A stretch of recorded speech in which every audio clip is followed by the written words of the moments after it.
बंधा हेले मृत सांबादिकांक स्वामी मृत पूर्व विजुआल आधार में गिरफ हेले श्रीधर जेना। सांबादिक आत्महत्या मामला रे गिरफ हेले स्वामी श्रीधर जेना। प्रथमे अटक रखी पचराउचरा करबा परे श्रीधर जेना को गिरफ करिछि पुलिस।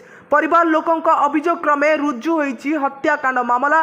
भारतीय न्याय संहिता रे दफा 80 यौतुक निर्यातना 108 आत्महत्या पई प्रवर्ताइबा 103 हत्याकांड और 3+5 एकाधिक अभियुक्तों संपृक्ति नहीं मामला रुजु होईछि।